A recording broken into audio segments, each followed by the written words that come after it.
welcome back to my channel. So this video is going to be get ready with me dito lang sa bahay kasi hindi naman tayo pwede lumabas and also naka-quarantine tayo. So always be safe, stay at home. And obviously kakaligo ko lang and I decided to do my no makeup look. Kaya napag-isipan ko na i-vlog na lang din siya. Para, syempre, may another video ako sa YouTube. So, to start this no makeup look, lagi ko itong sinasabi na make sure na walang hair na mapupunta sa face nyo. Para hindi kayo mahirapan sa pag-apply ng any makeup products. So, first thing that I'm going to do is, I'm going to use this Garnier Micellar water. I don't know if nababasa nyo, ayaw niyang mag-focus. Basta yan siya. Actually, ito ay makeup remover, but I also use this as toner before applying my makeup. Okay. So, tips sa paglalagay ng toner sa face or mga moisturizer, mga ganon. Always do na paitaas siya. Pag ganon. Huwag daw pababa. Kasi kapag ka pababa, magsasag. I don't know if tama yung term. Basta parang magsasag daw yung skin natin. So, make sure na lagi siyang pataas. And guys, itong no makeup look na to, ginagawa ko to kapag gusto ko lang na maging presentable yung itsura ko kahit nandito lang sa bahay. Kasi, actually, kapag wala namang lakad, hindi ako mukhang tao. As in, after ko maligo, magbibihis lang. Tapos yun nga, hindi na ako nag-aayos ng pagmumukha ko. Throughout the day, the whole day na yun. Kaya itong no makeup look, ginagawa ko lang siya if gusto ko maging presentable kahit paano, kahit nasa loob lang ng bahay. Yung mga ganung feeling, di ba?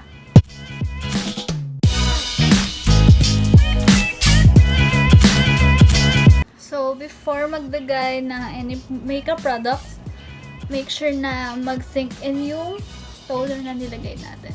Since no makeup look siya, gagamitin ko lang tong Eyebrow na concealer stick. Yan na yung, ayaw niya talaga mag-focus. Basta, ito yung Eyebrow na concealer stick. But, ifo-focus lang natin is itong under eyes natin. And super light lang guys, kasi hindi naman kailangan na matakpan yung mga pimples. For me this is how I do my no makeup look. But kayo kung gusto nyo mag full coverage pa rin, do it so. Pero ako kasi, since no makeup look nga siya, gusto ko yung mas magmumukhang natural siya. So kahit kita yung mga pimples, mga marks, okay lang yan. And wala naman din kasi akong clear skin. Kaya kahit anong gawin ko, makikita pa rin siya. Also sa forehead, tap lang. Para very light lang siya. And then, I'm going to blend using this sponge na galing sa Mumuso or Miniso.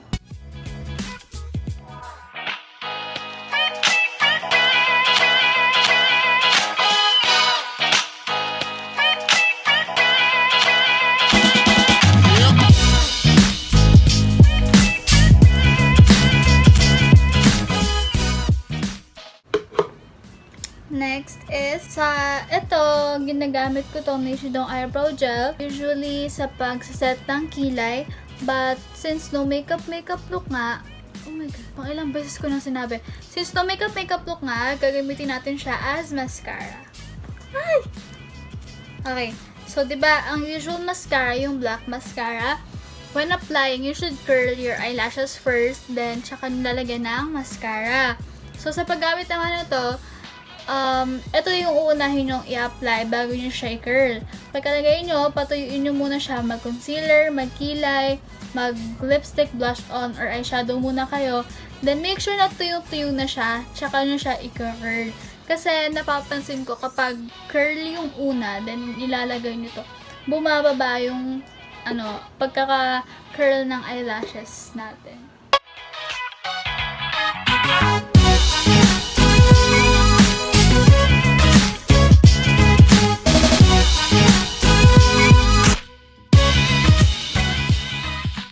So, yan. Habang pinapatuyo ko siya, gagawin ko na itong kilay. So, sa pagkikilay naman, you don't need to make it na on flick. Just make it natural, diba? Pa-brush ko muna siya. Kasama dito sa brow set.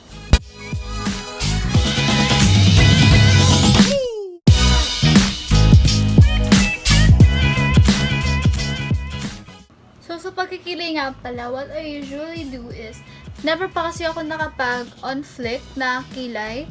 Pero syempre, pag may nagme-makeup sa akin. Pero pag sa akin, yung sarili ko lang, what I usually do is, sinusundan ko lang tong korte ng kilay ko. And then, powder yung ginagamit ko. Never akong gumamit ng pencil. Kasi pagka pencil, parang mas nadidiinan ko siya. So, yeah. Ayan. Diba? Super natural lang niya. Ito yung wala. And then, ito yung meron. Parang na-fill in lang siya ng kahit konti. Diba? Kahit pa paano. So, ganun din sa kabila. So, brush muna.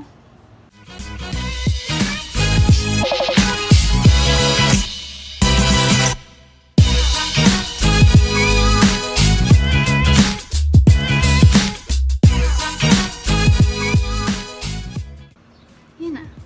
Mukha lang wala kasi yung lighting. Pero meron siya. Yan. So, okay na yan. After, isaset ko na siya using ito ulit. Yung eyebrow gel na clear. Isaset ko lang siya.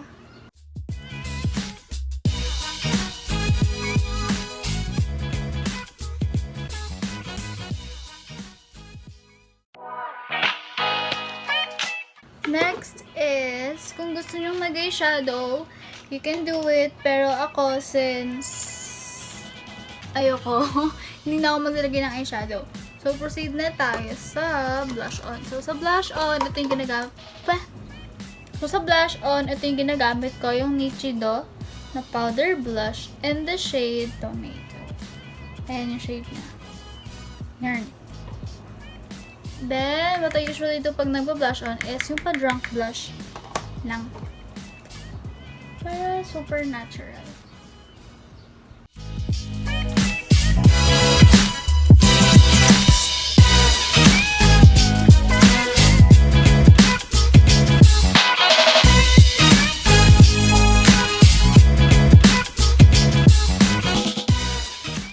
Ayan, mukhang hindi kita sa camera eh.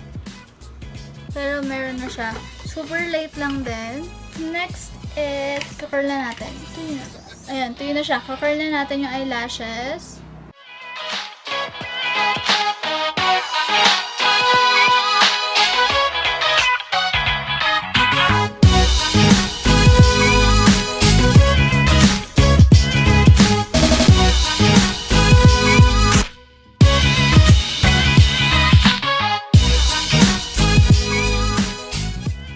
Okay na ba? Meron na ba? Ayan, okay na yan. Then, final touch is... Joke, hindi pa pala. Lip tint. Ay, sige. Fine. Ito muna. Ano ba? Ito muna. Next naman is powder.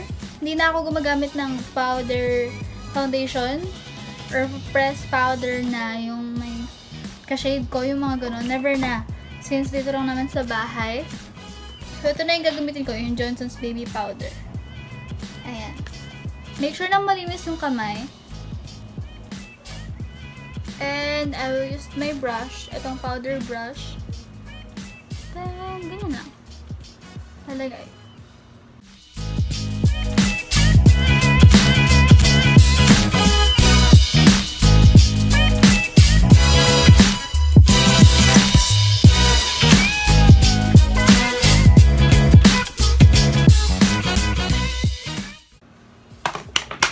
Yan. Final touch is lip tint.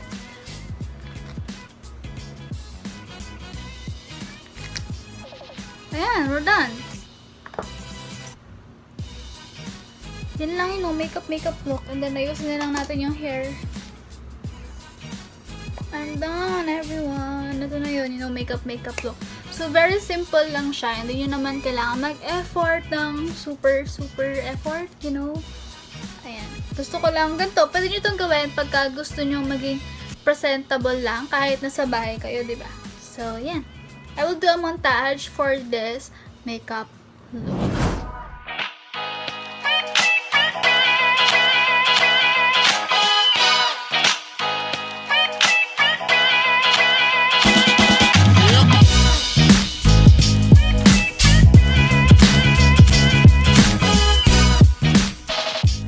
So, that's it everyone, my no makeup look / get ready with me. I hope you enjoy watching this video. The products are in the description box. Ang ginamit ko, ilalagay ko sa description box sa baba. So please don't forget to like, share, subscribe to my YouTube channel. Click the notification bell for more updates and for more upcoming videos. If meron pa kayong mga video suggestion, comment lang kayo sa baba or you can chat or DM me using this social media account of mine. So yeah, see you on my next vlog. Bye!